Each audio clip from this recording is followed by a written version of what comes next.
It's that time. That rare time. Time to join our team. Time to show us your rare face. Your let's defeat this face. Rare is more than 300 million people. 6,000 different diseases. Looks like rare is not so rare. Rare comes in all ages, all colours, all shapes, all sizes. It's time to rare up. Get your rare on. Show your rare. A never back down kind of rare. Come out on top rare. It's rare up time.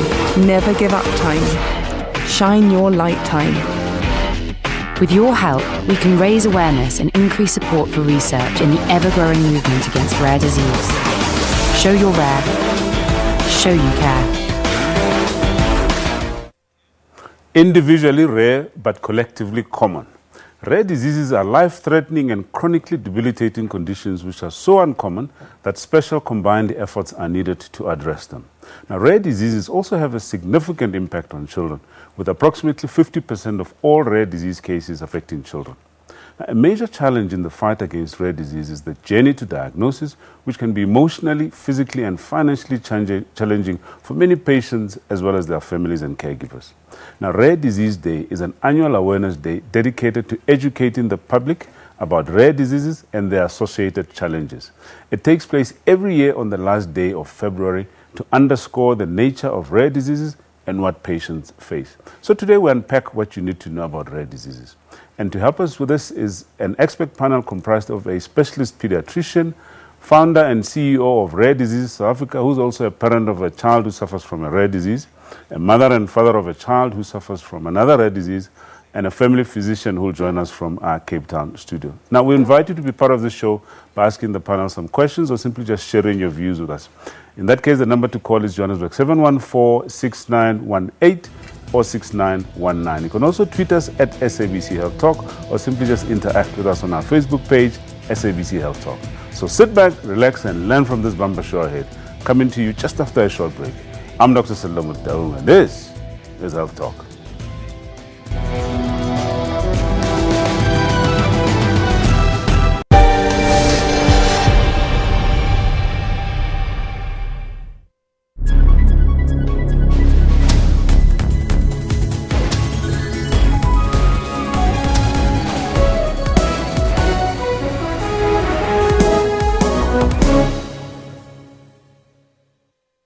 MedShield Medical Scheme, we don't just talk health, we do health. SMS MedShield to 33023 or talk to your broker to get your kind of care.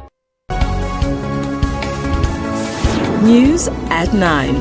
We go beyond the headlines of the day's breaking news to bring you all the angles and in-depth analysis of stories.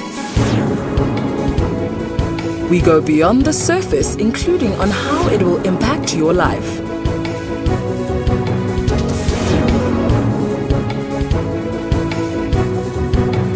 Join us every day at 9 to zoom in on the day's big stories. When I was passing the casino, I said, that edge came, said, just try, you never know. You might go home with 80,000, times 4 the amount that you have. And that stupid day, I lost all my money. Never allow glamorous lifestyles to push you beyond your means. The awakening moment was that 2007 when I left my children alone. I realized this is hurting me. Ask for professional help if gambling is controlling you. Know when to stop. I faced reality that for you there's no quick reach. So you just have to work hard. So it's gone. For all your uplifting stories, catch Bupilong every Friday at 17:30.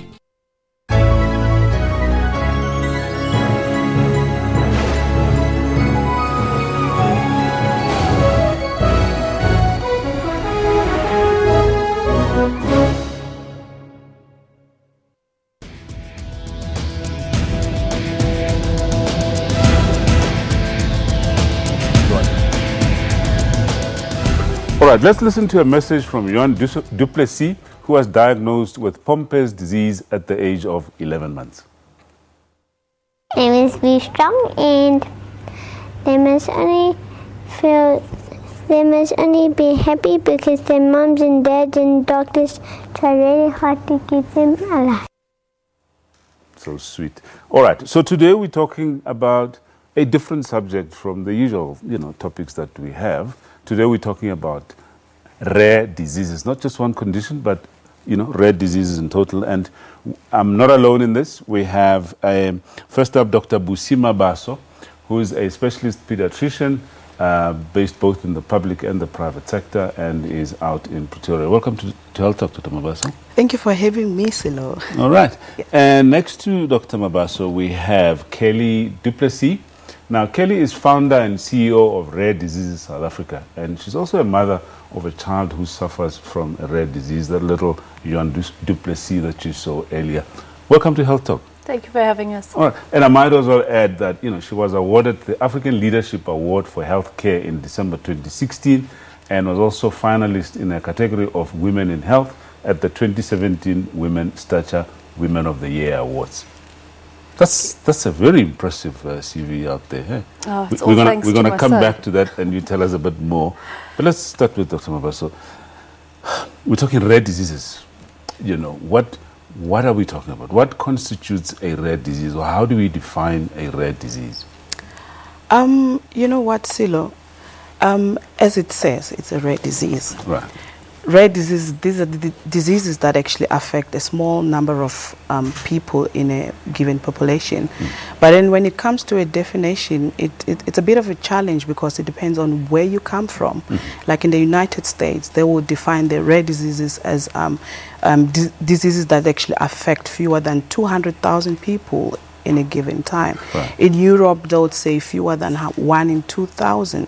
And it has been said that there's about over 6,000 rare diseases that have been discovered so far. Yeah. So it actually depends where you come from. Here in South Africa, I don't know, maybe from the rare diseases, they can actually give us our definition at this point in time. I tried to look it up. I couldn't actually find out how can we actually define our own rare disease, because remember, you can have a rare disease can be rare in one portion of the country and then common in another. So that is something that we also depends on your geographical area where you actually come from. Right. So to actually define it may be a bit of a challenge, but then... Well, let's get a comment from Kelly. Kelly, in my introduction, I said they are individually rare but collectively common. How accurate is that? It's very, very accurate. When you take into consideration that based on our population size, we should have in excess of 3 million South Africans impacted by a rare disease, it really does get you to realize the extent of the problem. And to go back to definitions, that is one of the fundamental challenges that we currently have as an advocacy organization, is the lack of a local definition. So it's very difficult to define the problem as a public health priority when we cannot actually determine what our very own definition is. As an organization, we have adopted the European definition, which is 1 in 2,000, primarily because of the fact that they're multinational, and as Europe is. So we thought that with South Africa being such a rainbow nation, it would probably be a better fit than to adopt the USA definition. But really, what we would like to see is our very own definition coming forward. Yeah, and I suppose by the very nature, we're talking about rare diseases, it's kind of difficult to even ask the question around prevalence or incidence. We quoted the numbers and so on. But perhaps if we talk in terms of children versus adults, where do we see this commonly? Silo, from the literature, 50% of the people affected with rare diseases are children. Right. And that means there's a huge number of our children actually affected with rare diseases. And then if I have to take it further down, about 30% of these children, they actually don't actually see their 5th birthday. And then about 35% actually die within the first year of life. So most of our children are the ones that are actually affected with our diseases. And then some of them, they actually manifest in adulthood. So most of them actually start at childbirth. Okay. Before, and I'd like us to talk, if we can, about those well-known types, because I would imagine it's going to be impossible to talk about every possible type of rare disease. but there are some that kind of make it to the headlines, you know, to say this child has X. I think one remembers very clearly the story of Untlametsi, who had progeria, who passed on in recent times. But I'll come back to that. Let me just understand from you, Kelly. You're founder and CEO of Rare Diseases South Africa. Just tell us a bit about this organization. So it was really founded from personal need, as you can see from the diagnosis of my son. And the day that we received his diagnosis, I was all ready to sign up to get information. I was waiting to be handed pamphlets. I really wanted information, and there was nothing really available for us. And after a year of going through and struggling through that initial journey, I realized that I needed to have something positive come out of it. And I just knew that we had to make that journey somewhat better for other patients. And that's essentially how Rare Diseases South Africa came about. And we never anticipated being the organization that we are today, focused so much on advocacy. We initially thought we would only do support. So we'd kind of, a couple of moms meet up once every so often for a cup of coffee and, you know, meet other families. But very, very quickly, I established the need for advanced advocacy in terms of rare diseases, and sort of that I've just been thrown into it, and it's made my life somewhat more worthy. So it's kind of both advocacy and support. Absolutely. And how big is the organization? We have over 5,000 registered patients in South Africa. So it's the tip of the iceberg when you consider how many we should have. But when you consider we're only 4 years old at the moment, it really gives you an understanding. 1,000 patients register per year. So I would like to say that we've done relatively well from that aspect. But there's just so much to be done from a patient advocacy and legislation point of view. So Doc, I mean, back to that issue of the different types. I know it's a difficult one to kind of answer, but can we talk in broad terms? What sort of, if we're looking at children, what sort of body systems are involved with rare disease, I suppose? Oh wow, Silo. Rare diseases, they have a tendency to affect almost all organ systems in the body. Right. From the central nervous system, musculoskeletal system, gastrointestinal system, the cardiovascular system. Basically, all the systems may be involved. So the problem that we face in terms of trying to identify what is actually going on, especially the central nervous system, which can translate into other systems as well that actually get involved. In that way, it poses a challenge even to us as health workers, you know, to try and investigate exactly which is the primary system that is involved. Because now you've got a system that actually affects all other systems. You're not even sure exactly how to approach it, which is a challenge with us as well. When the patient comes in and then it's got something that you've never seen before, something you've never experienced before, something you've read about in the books, and that's all that you know. You know, it often takes long even to try and diagnose and even to come to the treatment, the main challenge, which is the biggest challenge. Know much yes, about exactly. Just give us a brief sense of those, I don't want to use the word common, but what you come across in your organization. I would say some of the more common ones are the lysosomal storage diseases such as Gaucher, Fabry disease, cystic fibrosis is relatively common, pulmonary hypertension, Rett syndrome, which is one of the neurological syndromes that are on the autistic spectrum. So there's about 350 diseases that are considered rare but are relatively common amongst rare disease patients. So the prevalence is quite skewed in that regard. And then you've obviously got some of the ultra rare diseases that affect literally one family has been reported to have that mutation. So. All right. Maybe we'll talk a bit more about prognosis and, you know, long-term survival rates and so on. But that after, we need to just go for a quick commercial break. When we come back, we'll try and continue our discussion and perhaps even learn more about, you know, who's at risk of developing these conditions. Please stay with us.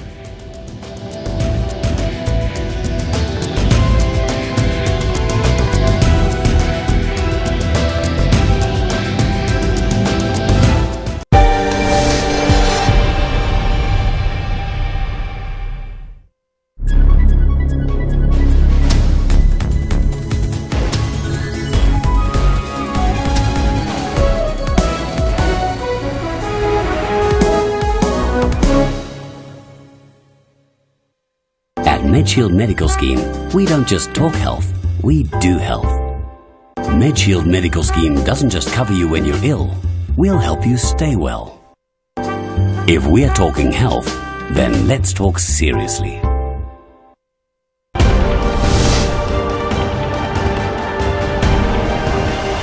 We take an in-depth look of all your stories of the day across the world.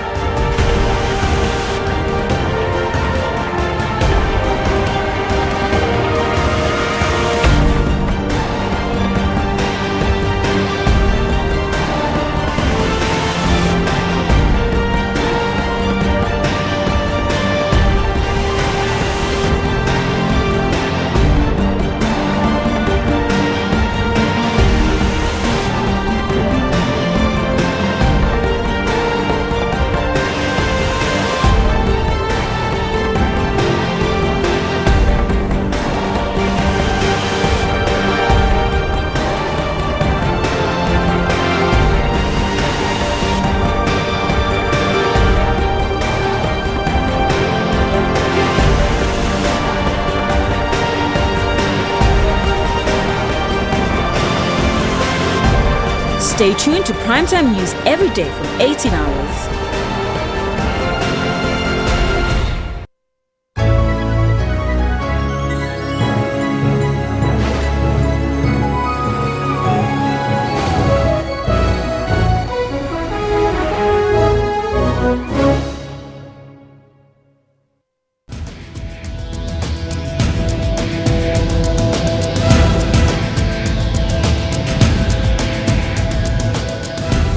Right, welcome back. We're talking rare diseases. With me in the studio, Dr. Busi Mabaso, a specialist pediatrician with Kelly Duplessis, founder and CEO of Rare Diseases South Africa. And we're now joined from our Cape Town studio by Dr. Zelra Malan, who's a family physician and is lecturer in the Division of Family Medicine and Primary Care in the Faculty of Medicine and Health Sciences at the University of Stellenbosch. Welcome to Health Talk, Dr. Malan.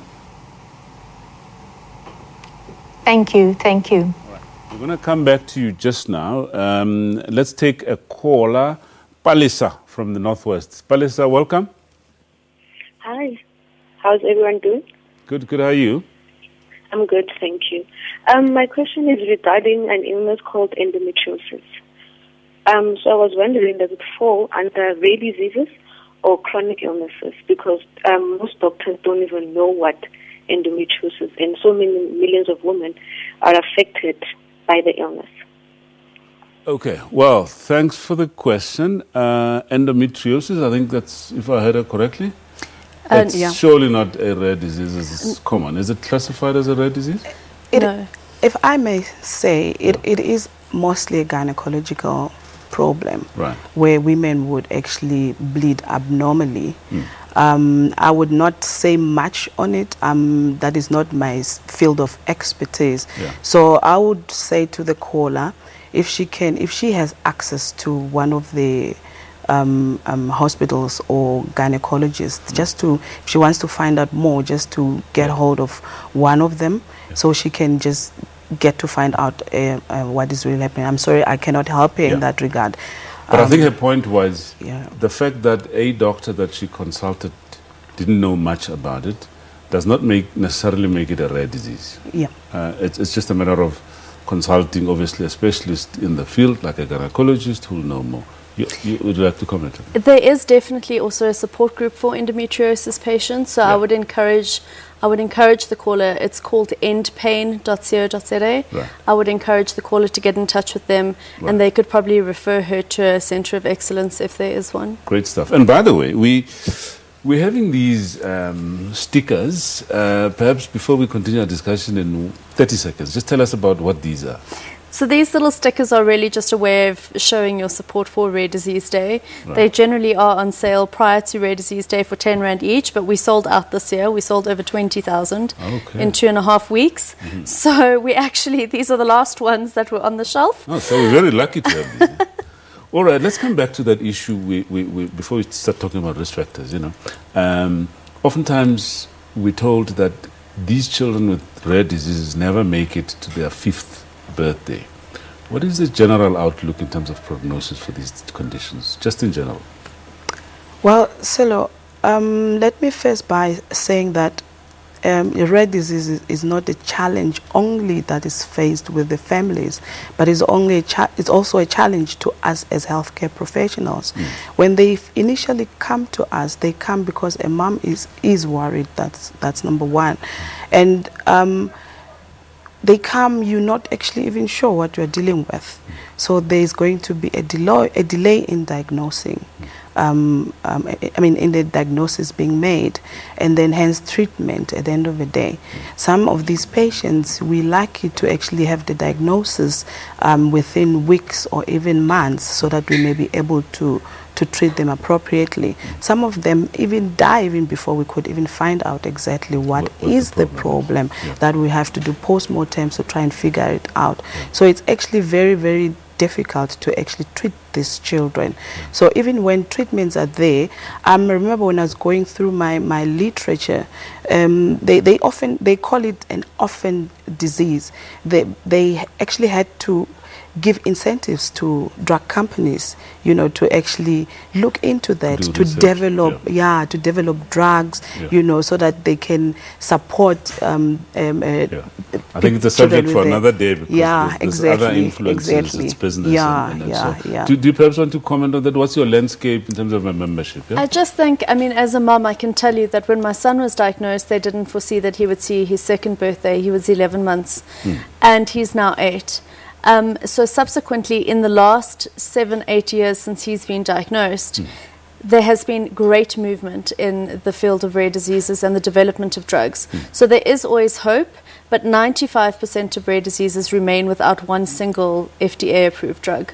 So if you are lucky enough to get one of the conditions that has a treatment, treatment must be implemented as soon as possible. All right. Just what do we know about causes of these conditions? What's there in the literature? Mostly about 80% of the causes are genetic, and then you've got environmental causes as well. So in terms of genetics, that's where you find that some of these diseases are passed on from one generation to the other. So in things like your environmental causes, like your smoking, like your diet. So that's when we talk about pregnant women, and you know, exactly, right from conception. Exactly. Just by the way, in your case, is there a genetic link? Absolutely. My husband and I are both carriers. Carriers of the gene? Of the gene. So with a 25% chance of every affected pregnancy. Okay. Well, let's cross to Cape Town and speak to Dr. Malan. Dr. Malan, I'm sure you'd have a comment or two to make in terms of risk factors, especially around you know, pregnancy, and perhaps obviously you're free to comment on any of the aspects that we touched on earlier. Yes, thank you. Thank you for the opportunity. I would like to also add to the environmental factors the fact that recent research has shown that, for instance, women who smoke during pregnancy not only have a higher risk of having their babies prematurely born and have very small babies, but we now know that smoking is also linked to genetic defects in the baby, and there's an increased chance, for instance, if the mother was smoking, that the child could have a cleft palate, or maybe an abnormal limb, or even you know, a club foot. And there's also links between the smoking of mothers and babies born with congenital defects. And the same is also true in terms of alcohol use during pregnancy, which gives another set of genetic problems. And we know that fetal alcohol syndrome, I mean, we are the country with the highest number of fetal alcohol syndrome patients or children in the world. What about exposure to chemicals and that sort of thing? You know, one is reminded of some years ago there was an issue around, you know, exposure to chemicals like thalidomide, resulting in some form of problem for the baby.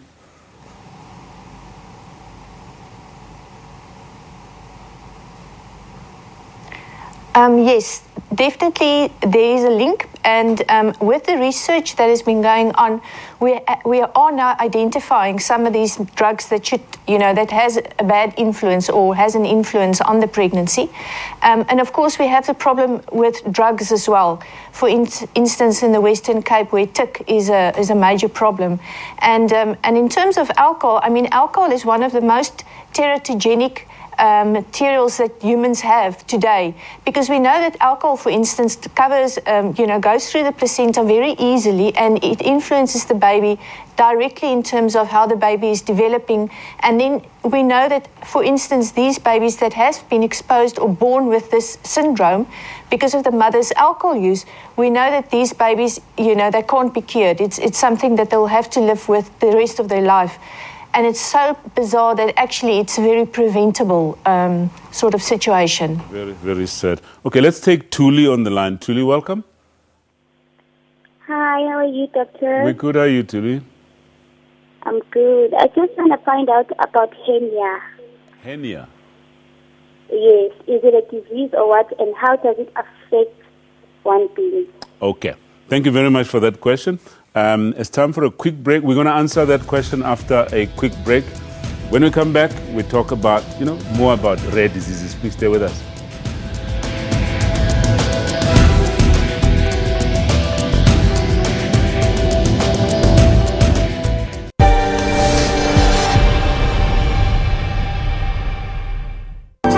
If we're talking health, then let's talk seriously.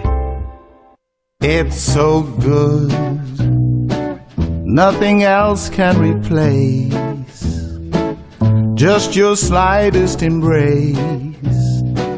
And if you only would be my own for the rest of my days, I will whisper this phrase, my darling, c'est si bon. If we're talking health, then let's talk seriously. MedShield, embracing our members in good health since 1968. Are you about that trending life? The looking good and all that slayage? Well, fear not, because Trends has all the fashion do's and don'ts for you to stay on point this upcoming season. This film will be an immersive spectacle. You got Kong that's 100 feet tall. It tells this incredible story of man versus nature. The iconic stage production by Mbongeni Ngema is back with a bang. Sarafina is a classic South African production.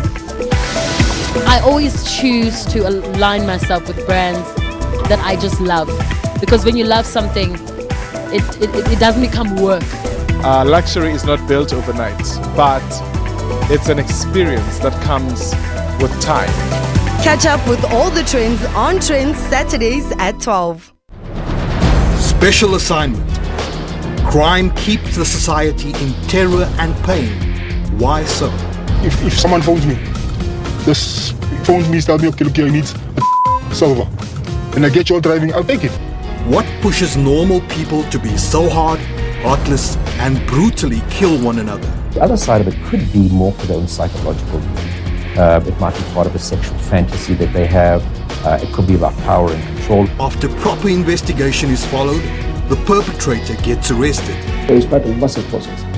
And ultimately, they have killers, right? Justice is served. Emotional scars remain. We would pay any price to get him back, and the sad reality is that it's gone. Special assignment. We unravel the truth every Sunday at 21:30.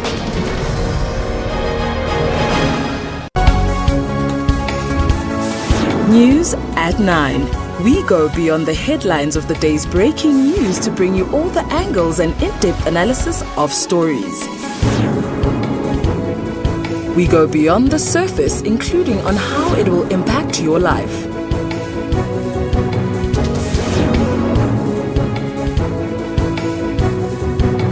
Join us every day at 9 to zoom in on the day's big stories.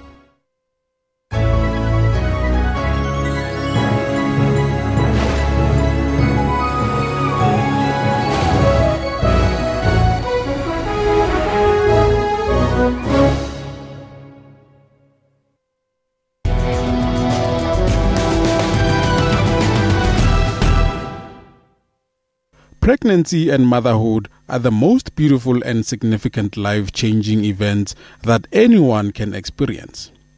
As with Mipone Mochecha, who had a normal pregnancy. My pregnancy was normal. It was normal, just like any other pregnancy. It was difficult first trimester, morning sicknesses, and then going forward, it's back pains, just general normal pregnancy. After giving birth to their bundle, Little Penyo, they were later informed with unexpected news that their baby has a rare condition, even though they have gone through numerous abnormality tests. All the necessary tests and things that are done, everything was done. When I say I was not informed, I'm just saying that unfortunately my doctor did know. But out of fear of, me stressing and I guess other things, he chose to not disclose.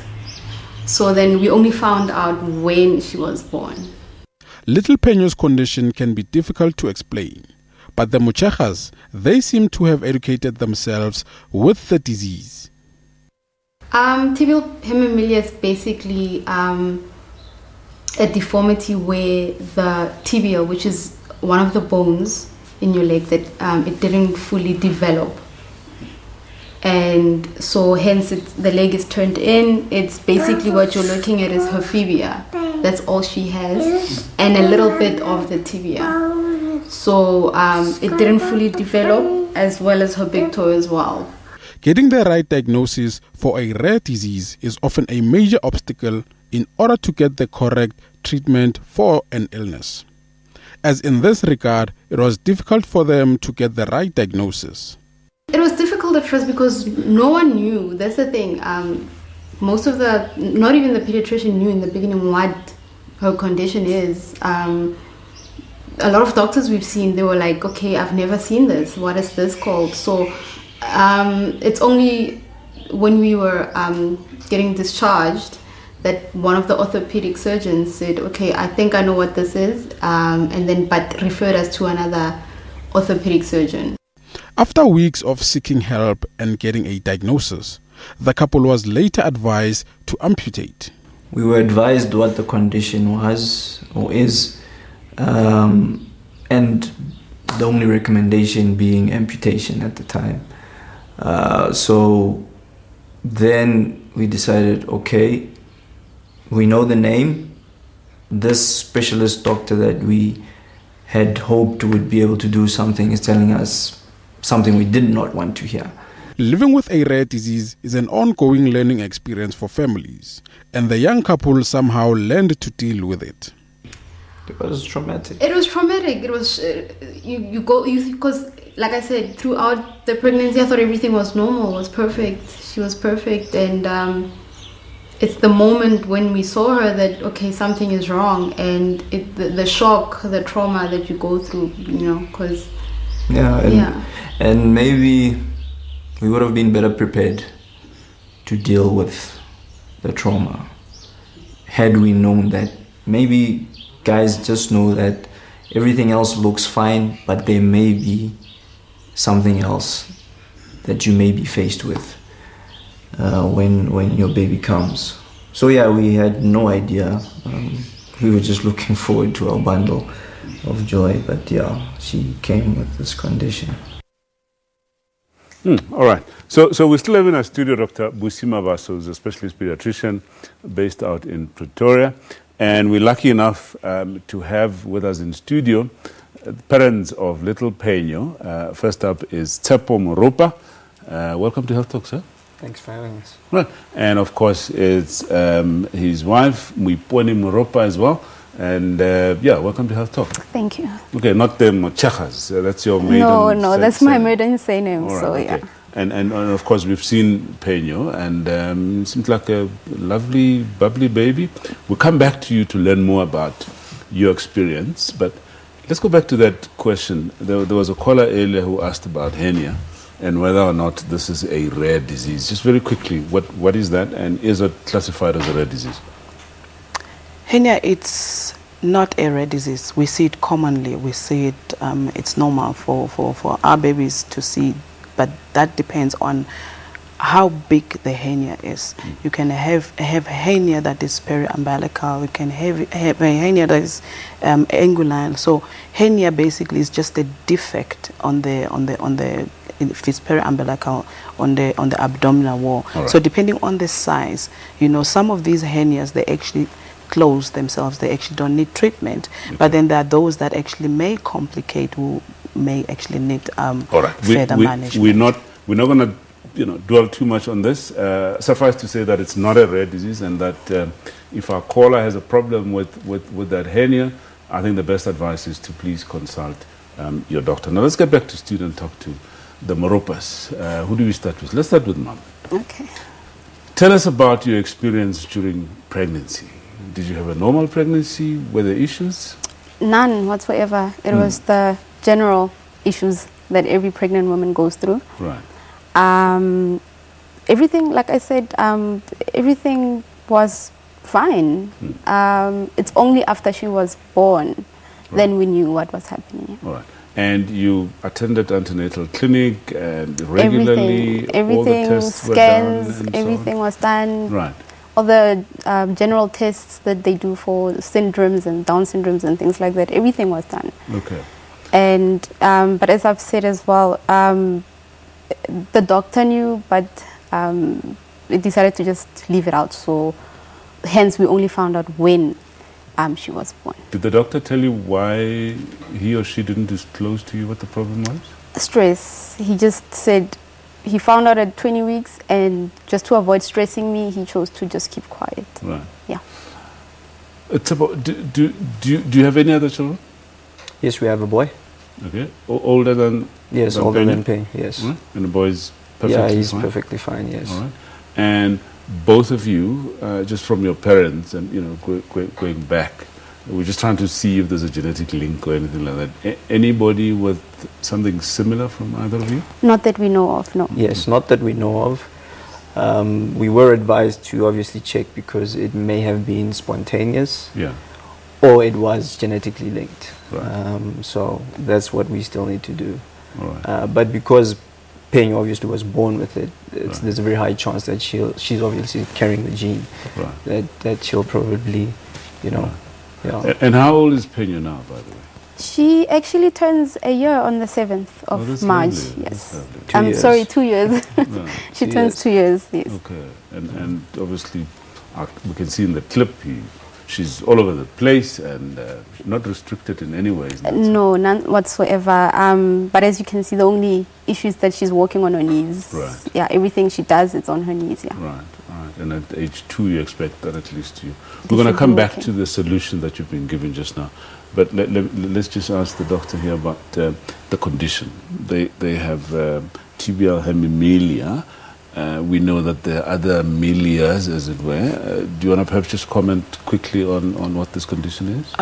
What I can say is, as the parents have already alluded, that we start from the underlying causes or the risk factors, which it could be a genetic cause or it can happen spontaneously. With the condition of their child, which is a deficiency in the development of the tibia in this case. You do have other conditions depending on which part of the body that gets affected, like your focomelia, where there is deficiency of the limbs, deficiencies of the eyes, even the heart. So that can actually involve any other organ system. Right. So it's just up to us how far we want to go in terms of trying to find out exactly where does this come from. Is it just purely genetic, or are there other environmental factors that are involved? But mostly I suspect it is genetic. Genetic. Yeah. All right.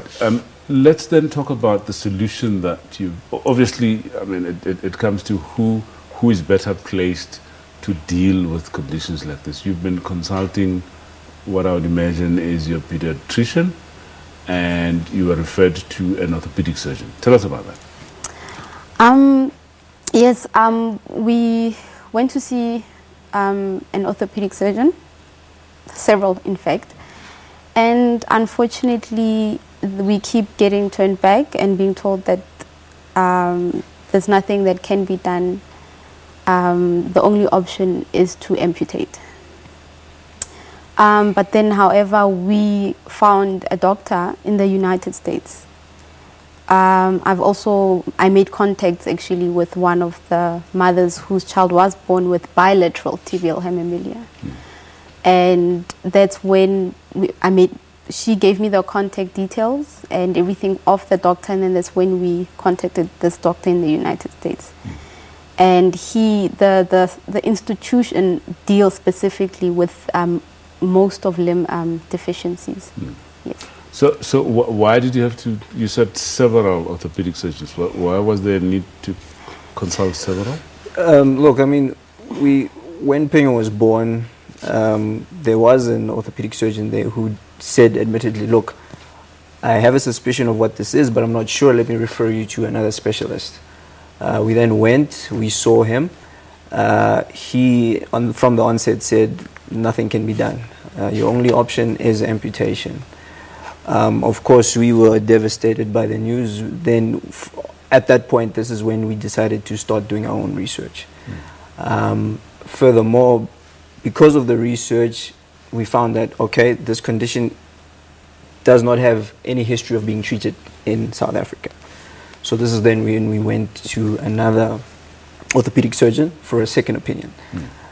So we went there, we saw him, and basically it was the same response that, look, his diagnosis was different in terms of how he wanted to amputate.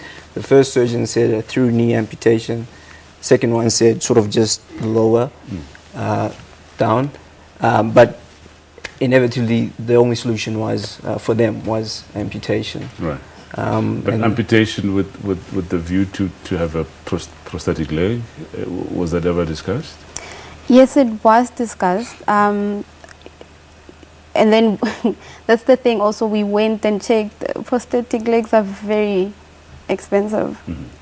And by the time she's fully grown, we would have changed. We would have had to change prosthetic legs a couple of times, and the amount would have been equivalent to what we need now. So for us, it just wasn't worth it. I suppose the follow-up question to this, maybe perhaps not follow-up, but relevant question to ask, is the impact of having a child with a rare disease or disability, let's call it that, you know. Just tell us about your experience. Firstly, at the time that you noticed that there's something wrong with your child, and the journey, you know, up to where you are now.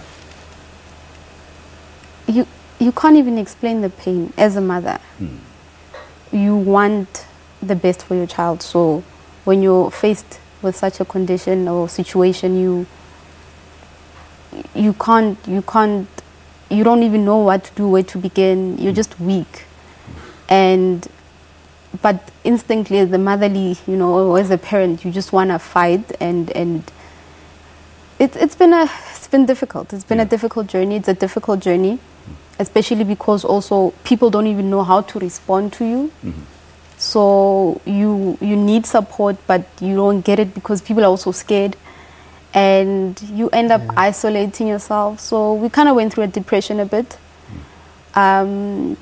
trying to look for solutions and ways to get around this. And but yeah, we just also finding support groups as well. We reached out to Rare Disease, and having contact with them also helped, because they understand, the parents they understand. It might be different, it might not be life-threatening, but it's affecting her life in a big way, and those mothers, those parents, they understand. So let's talk a little bit about then the treatment that you're talking about in the US. What exactly is that going to entail? It's basically correcting her leg, and also limb lengthening. the tibial will be lengthened, and then it will be attached to her fibia. So generally our legs are thick. Hers will always look different. It's going to be quite thin because our weight is on the tibia. Hers will be on her fibia. So basically it will be that, yes. So is that going to be a once-off operation? No, she's going to need 3. She's going to need 3 over a period of 9 months. Right.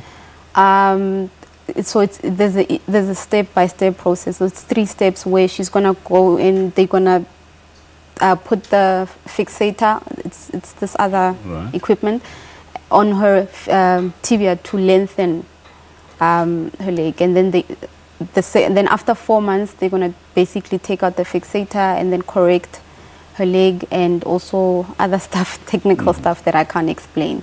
Yes. All right. Okay. Well, we can only wish you guys the best of luck in your journey to getting Penyo, the right sort of treatment that she deserves, I would imagine. Okay. All right. So now, help save Penyo's leg, and there's a hashtag #GetPWalking. Born with this rare birth defect, Jones type 2 tibial hemimelia. Now, Penyo's only hope to save her leg from amputation is through treatment at the Paley Institute in Florida.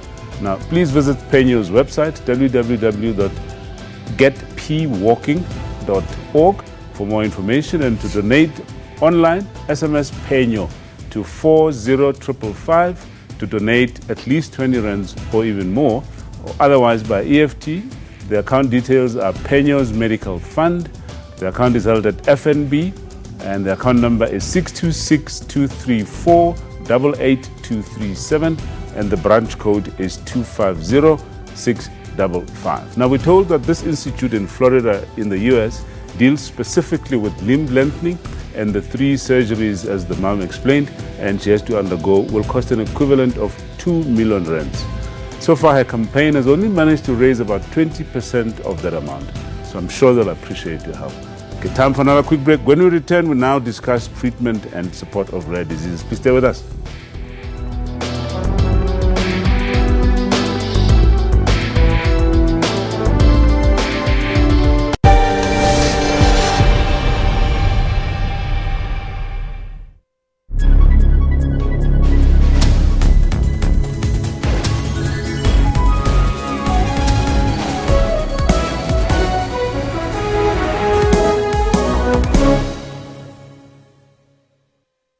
MedShield Medical Scheme doesn't just cover you when you're ill, we'll help you stay well.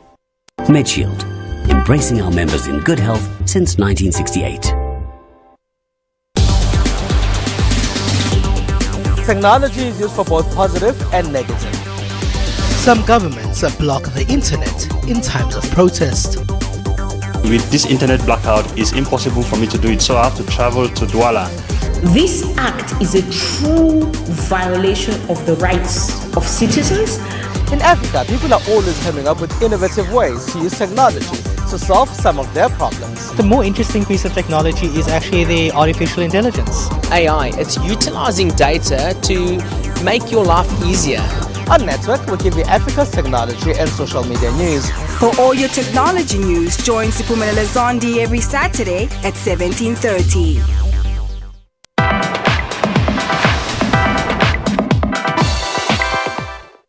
Teaching microbiology differently. They actually look at questions such as what is life, using microorganisms and so on to create art. She believes that in this way students get a better grasp of the subjects they are studying.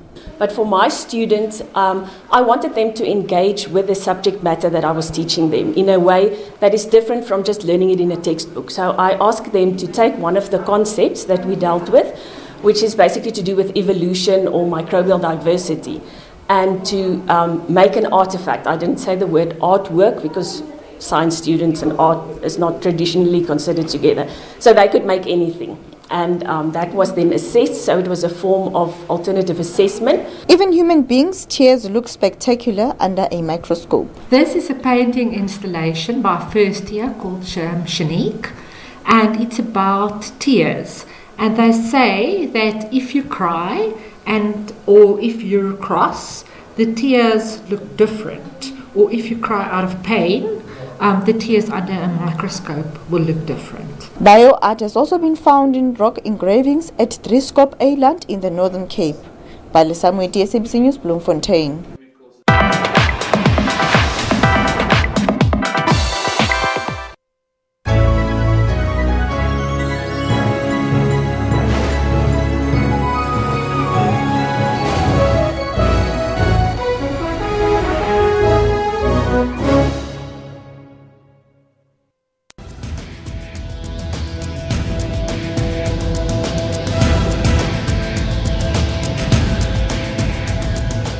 Okay, welcome back. If you've just joined us, we're talking rare diseases, and for everybody else, thank you so much for being with us. We have in our studio Dr. Busi Mabaso, specialist pediatrician, who's both in the public and the private sector out in Pretoria. Kelly du Plessis, founder and CEO of Rare Diseases South Africa, and as we heard, a mother of a child who has Pompe's disease, another rare disease. And of course, we have Dr. Zel Ramaran, a family physician from based in Cape Town, but is based at the Stellenbosch University. Now, let's start talking about treatment principles. And perhaps let me ask you, Kelly. Clearly, because we don't know so much about these conditions, a lot of them, knowledge on treatment is often difficult. We've heard in the case of Penyo, in the last segment, that they even have to now rely on getting treatment from beyond our borders. Just your comment in terms of access to treatment. Access is very difficult in South Africa and in Africa in general. Obviously, the cost of these drugs is exceptionally high. And they're not registered 90% of the time. So what happens is, from a funding point of view, it's automatically an exclusion because of the fact that the drugs are not locally registered. But one of the key challenges is, I think, as a parent or as a patient, is that when you're almost lucky enough to be diagnosed with one of the treatable conditions, and there is a treatment out there, you don't want to hear that geographically you can't get it. Even between two public hospitals that are 5 kilometers apart, you can access services in one hospital that you can't access in another. How do you explain that disparity to families and patients that are impacted by these conditions? So for us as an organization, we need to push to make sure that there is an equality and there's inequity because currently there is such a vast access problem, and it's not equal and it's not fair. These conditions don't select people based on race, color, size, sex. They can affect any one of us. And I can promise you that 90% of the people that are affected by these conditions, regardless of how wealthy you are, there still is an economic impact. And socially, as society, we still are paying for these patients. So even if we turn them away in hospitals or turn them away from standardized treatment or local treatment, we are still having to pay for them in another part of society. They are still there. These people don't just simply disappear because someone has made the decision that there's nothing that can be done for them. And lastly, there's always something that can be done. There's always some way to improve a patient's quality of life, even if it means quality of sleep, quality of movement, getting them outside in the sun, having somebody read a book to them. There is always something that can be done to improve their quality of life. And it doesn't necessarily need to be a commercial therapeutic approach. Okay.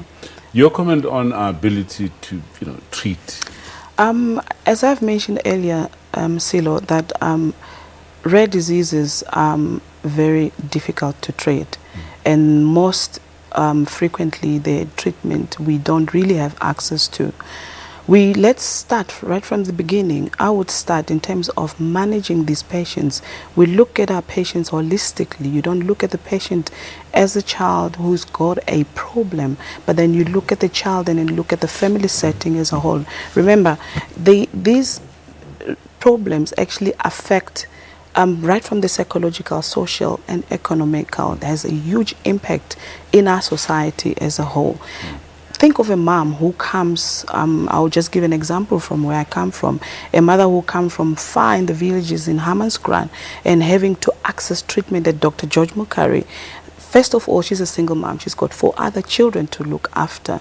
You know, she's not working, even if she had to work. But because of this child who actually requires more time from her to take care of her, she sometimes would have to stay away from work to pay attention to this one child. So in that regard, access starts at that social setting. So I would suggest that awareness, number one. Thank you that you guys are actually doing these things. We need more and more awareness, that we need to speak about it. We need to be loud about it so that everybody gets to know that, you know what, we've got a problem, that we need to pay attention. As much as we pay attention to immunizations and vaccinations, let's pay attention to rare diseases. We have to go to Cape Town. Firstly, get a caller, Sindiswa, and then speak to Dr. Malan. Sindiswa, welcome to Health Talk.